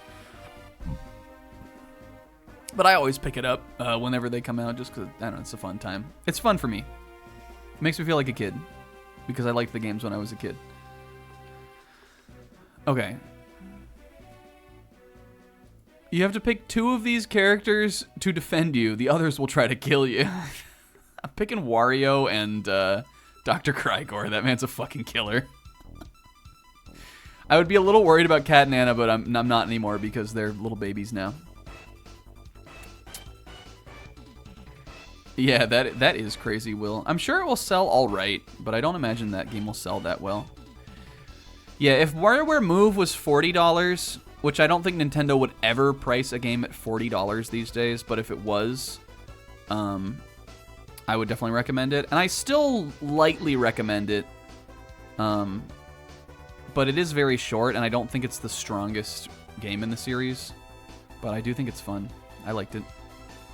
Okay, Sizz, having a little bit of a problem here, because while I remember a lot of these Keyblades, I don't remember much about them other than what they look like. And I think we're probably going to have to base it mostly on that.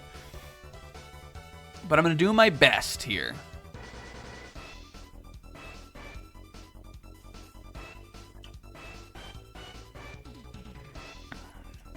Yeah, I also think Get It Together was definitely the better game. I actually think that game was really good. It was definitely different than like your standard WarioWare, which is why I'm glad we got Move It also, because it feels more like a traditional kind of one.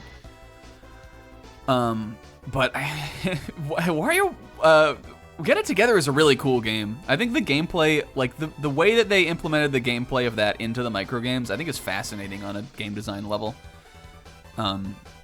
Because they sort of created like like you could make a tier list of the characters in that one and the play styles. It's like an action minigame compilation. Cool game, interesting game. Okay, but this is Kingdom Hearts, another cool, interesting game. And Keyblade Ra. We'll speak about the Keyblade as a weapon briefly. Sizz the other day, when he was talking about why he flipped Sizz 16 Fight, because he was like, well, the key is facing out and was facing out in Sizz 16 Fight before, and really you strike with the blunt side of the Keyblade. You don't strike with the outward facing side. And when he said that, I was like, yeah, I guess he's right. I guess you do strike with the blunt side. That's raw. That's what I thought to myself when Sizz mentioned that. The Keyblade is cool. It's an interesting weapon, I think, for sure, in that it really is like, I mean, some of them look like swords, but like most of them have just like a flat side. Like it's like a big fucking club that you just beat the shit out of people with. But it also looks like a key, and each one has these cool little like key teeth on it. I'm really glad that Kingdom Hearts always goes like so extra with the designs of them, because they definitely realized that it does look cool, and like you'd want to see a bunch of different like cool RPG versions of it. It's a good. Okay. All right, let's just go down in order in this one. I'm gonna put the Kingdom Key in S. You can't get more iconic. And though I think it's definitely not the top of S tier, because there are some other ones that are there are some other ones in like on this list even that like if you're a Kingdom Hearts fan are just as iconic, if not even more. But for the layman, it's definitely the most iconic one, obviously. The way Sora runs with this thing, I mean, I know he does this with all the Keyblades, but just like carrying it over his shoulder as he like runs into battle, it just looks fucking peak. It's so memorable and interesting and cool looking, even though it's the most basic one. So I'm putting that in S. Classic JRPG thing that exists that we all like.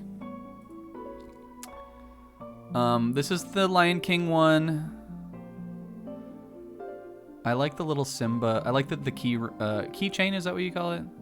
The keychain on this one is the little Simba that Rafiki paints up on the wall. I don't know if I ever noticed that before, but that is what it is. And it's cute. But other than that, this one I don't think is that interesting. I'm going to put it in maybe B, because I like Lion King. Are any of them D? Getting rid of D again. We have an F tier for Danganronpa. I actually don't think we have a D tier. I actually couldn't decide. At one point when I was putting the tier list together, I had an F, a D tier, and then an empty C tier. And then I thought, why not just cut the D tier? We have an F tier in Danganronpa, though. Originally, on the first draft of the tier list, it was F, D, empty C, and then B, S, B, A, S. And then eventually I just cut D. And that's how it is currently. Now it's F to C to B to A to S.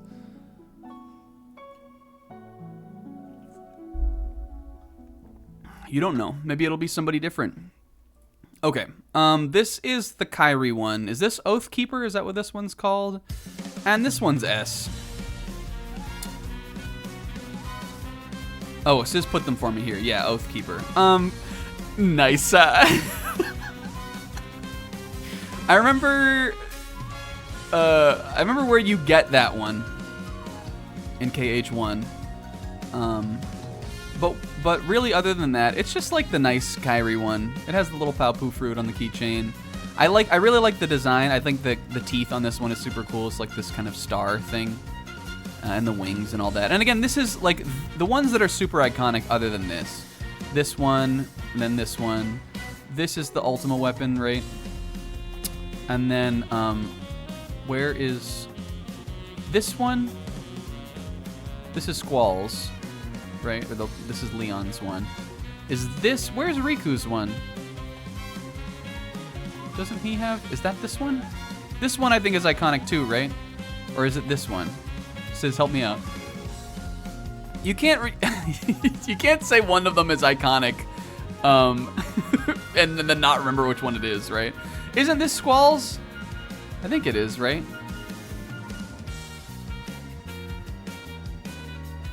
Oblivion is this one. That's not the one Riku has? Is this Riku's? I remember this one too.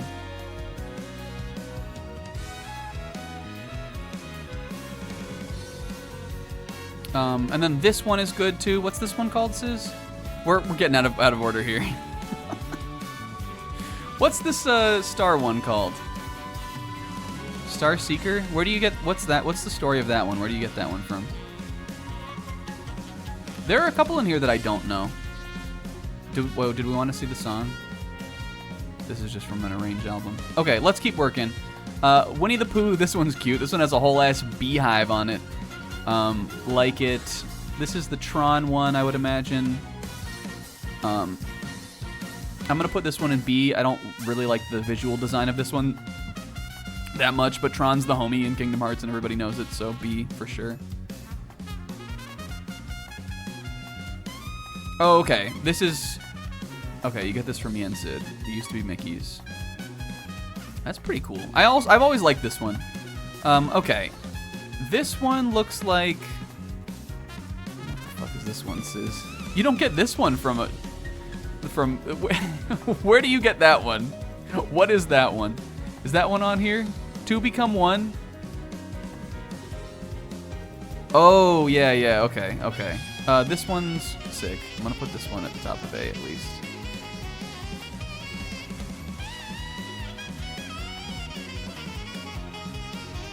Roxas fight Ra. No, this is Cloud's. This one is, you get this one from Cloud, right? Fenrir's from Sephiroth. Okay, in Kingdom Hearts 1? But it's supposed to be like Cloud's sword, right? It has his little, this is the little Advent Children thing on it, right?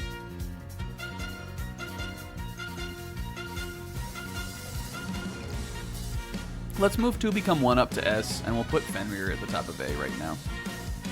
I think it, clearly it kind of conjures that FF7 imagery, which is neat.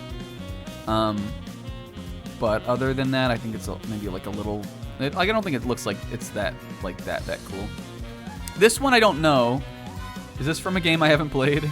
Is this from like the 3DS one or something? It's kind of raw looking though. They're all KH too? Okay. I don't remember getting this one or ever using it. But honestly, well no, we definitely would have got them all though because Sis would have helped me do that. This one, again, I don't remember, but this is raw. I'm gonna put it maybe like, I like the Winnie the Pooh one. I'm gonna put it here. This is the Auron one, I know. Let's put Auron next to Fenrir, just because they're both cool Final Fantasy ones, but I don't think this one is sort of as, like, iconic kind of as this one. This one looks like a big, this one just kind of looks like a sword, whereas this one does still look like a key. It has this kind of like car key looking design. Fatal Crest, that's this one. I guess you probably get this in the Underworld or something, which is the Hercules level in KH2.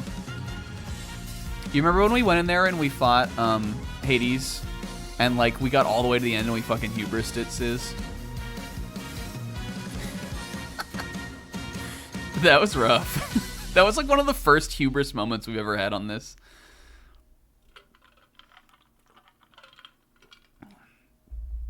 That's not his... Is his name... His name is Hades, right?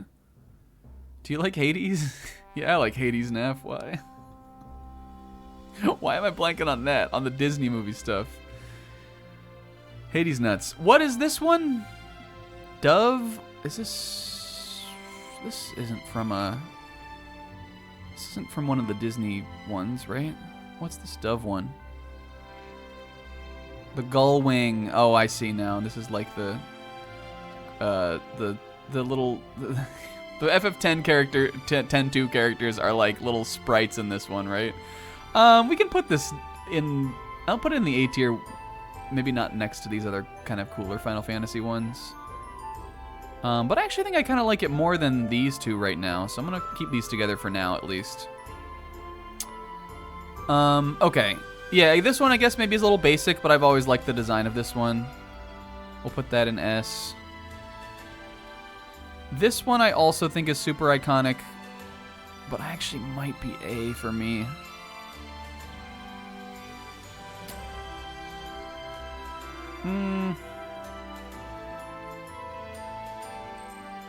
Yeah, this is Oblivion. Oblivion is super cool. I just like the design aesthetic of it isn't necessarily, I think, my favorite. But looking at the other Keyblades we have on here still, I think it's at least still here. I'm putting the Squall one in S though because this one has fucking Riz. Actually, I like this better. I think this one again is like so.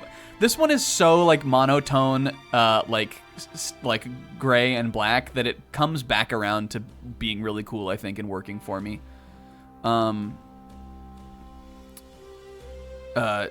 Just because I think it looks sick. It looks like the fucking Gunblade. What's this? Link me a picture of the Squall Keyblade from KH1. Says I don't remember it. I still like it though. I maybe put it below this one. This one's good. Okay. This one is obviously like a heartless one. I think this one's fine. I don't remember where you get that. Alright, let's... Yeah, I mean, that is pretty cool, too. It has the lion on it, obviously. But so does this. I actually think I might like this one more. They're similar, though. You get this from the mushrooms. Alright, well, fuck the mushrooms. I mean, the mushrooms are cute, but I fucking hate them. I'm keeping this in C. This is Axel's one, right? And we love Axel. Axel's very cool. But I also don't think I like the design of this one that much. I'm gonna put it in A behind these Final Fantasy ones. The sword from the homie, though.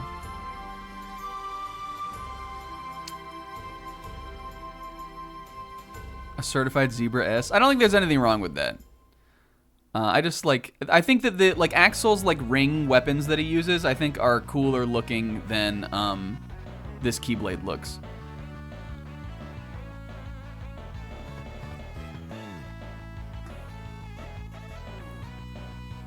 Is that his catchphrase is? His catchphrase is, got it memorized. Even I know that, Naf. Even I remember that. In KH2, fire is different than 1, right? It's in KH2 it like spins around you, right? I do remember that being a strong like a strong power, like of the elemental spells. So I definitely can see how that would be like a crusher if you had this equipped. Okay. This is the Mulan one, it seems, looking at what's left. Unless this is the Pirates one, right? This one's pretty cool looking. I'm gonna put it maybe behind Lion King, but up here in B. This is the Beauty and the Beast one. This one's visually sort of neat, but I don't really like the blade of this one. It's like, it's unique looking for sure, but not one of my favorites. I think I remember this one being like, yeah, this one's short. I remember not liking fighting with this Keyblade either. Yeah, I remember it not being a fun one to use. This Hercules one I like though. I'm gonna put this at the top of B. Actually, I might put the bottom of A. I like the columns. I like this sun thing kind of coming off of it. I think it looked. I'll put it above this dark serpent one. Even this is raw, but I like the ones that look like keys. Still, this one just looks like a skull beast. These two are pretty close to me. The Hercules one is cool. I like it more than the Hercules one from KH1 for sure.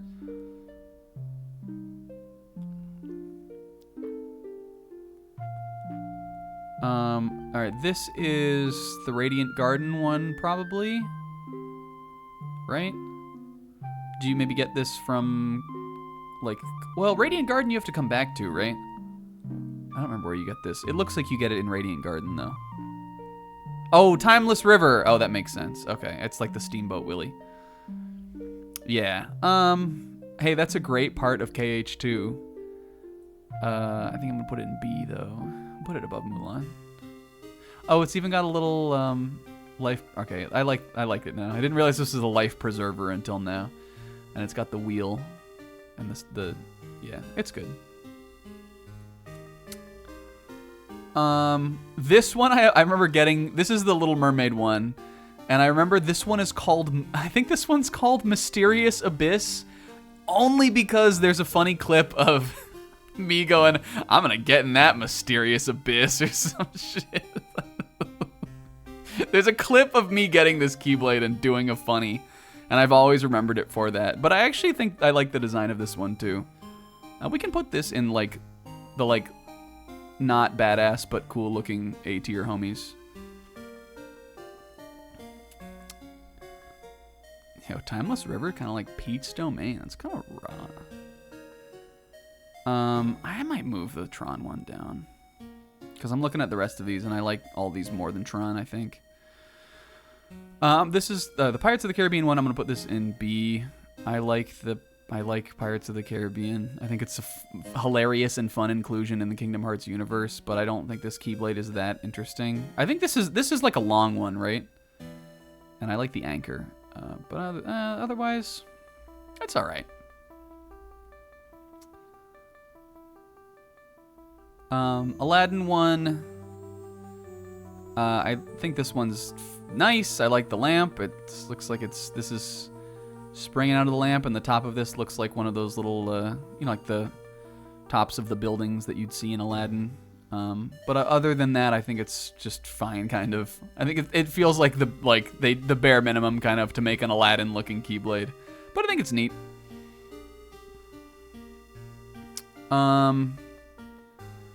Then there's the Nightmare Before Christmas one. I think this one boosts your magic.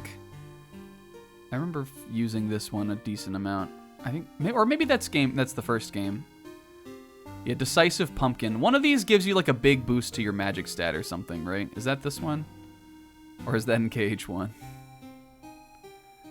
The fact that it's called Decisive Pumpkin is really funny.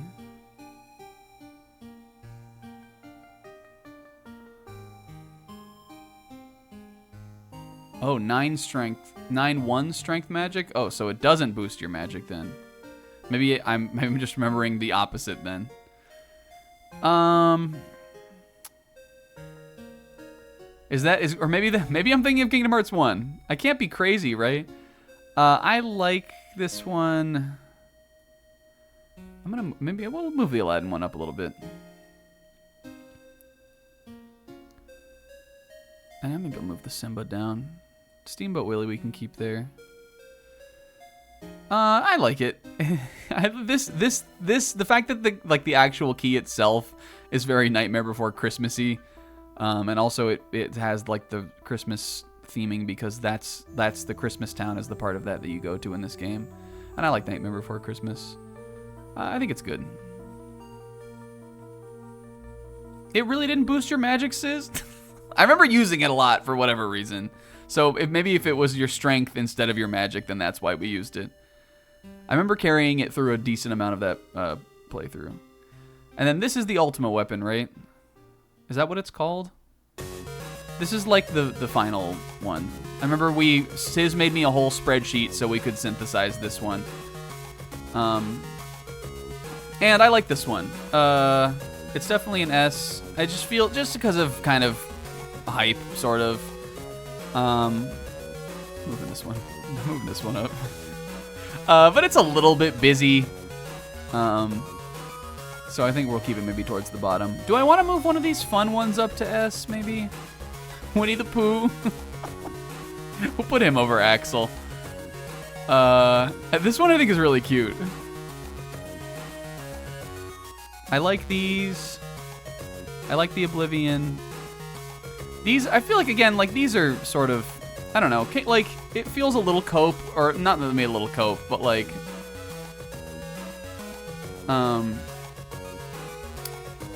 it feels like a little, like, a little edgy to put, like, all the really cool-looking ones in the top, but I don't know, man. They're cool for a reason. What's everybody else's favorite one on the list? Just because most of the Disney ones are in B doesn't mean they're bad. They all look cool, really. Other than I think the ones in C are the least cool looking. What's your favorite one, and then what's your like low-key favorite? Do we want Oathkeeper at the top? I think it's great, though. I kind of love Oathkeeper. I think it deserves to be at the top. The Photon Dubber. Oh, Photon Debugger. Tron's the homie in that game, you guys. I didn't believe it until I saw it with my own eyes. And then I understood the vision. When we got to Tron, I was like, what the fuck? Tron World? This is stupid. And then when I got out of Tron World, I was like, yeah, that was pretty raw. Do you remember during the world's worst decision, aka when me and Zebra and Will for most of the night stayed up with Sizz to commentate over the KH2 rando, and and we were doing that bit where we were like, lion form Sora is based. Remember we it's based. We kept doing that. That was funny. There were a lot of good bits there. The one where Zebra told Will off was really funny. Grip, obviously, to Hunder. K-Man, I know, made K-Man made one of his like copy pastas, and we read it off. I kind of feel, you know what? I'm changing one thing about this. It feels a little cope to have this fucking edgy ass skull serpent one up in here in A. I'm gonna move this down to B, and we'll move Steamboat Willie up. I really like this life preserver thing.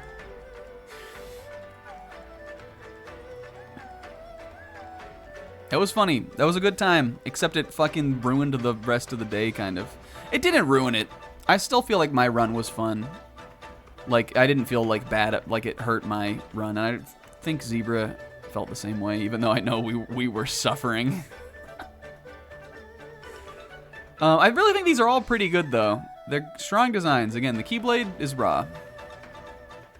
And Sizz keeps making me do KH2 stuff on here.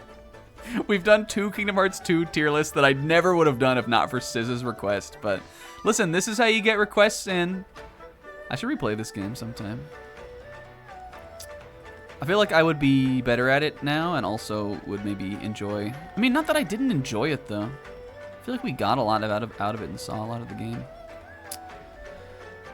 At some point, you guys, maybe before KH4 comes out or something like that, we'll like, maybe I'll like, I don't know, we won't do it on stream, but I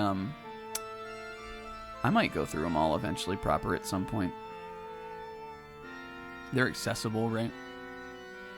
I mean, I've played a couple of them, but the later ones and you know, like KH3, Dream Drop Distance, those ones I haven't played.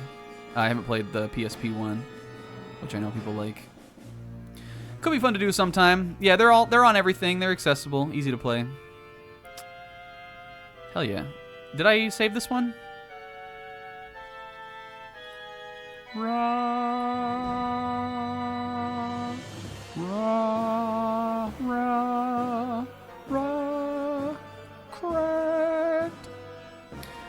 I have to go to the bathroom. But hey, 2 hours of tier lists, you guys. We got 3 done. This leaves us a good little chunk of time for Danganronpa stuff too. I think we kept it together and did a pretty fun little time here. And I feel bad because I feel like Will's the only one who doesn't know or doesn't, or like cares to not know about DR2, so I don't want to kick Will out only. But you know, it'll be over after this week. It just like needed to, I don't know. I need to give it the respect it's earned. But yeah, I think that'll be it for normal tier list mode. And we'll shift into Danganronpa stuff now.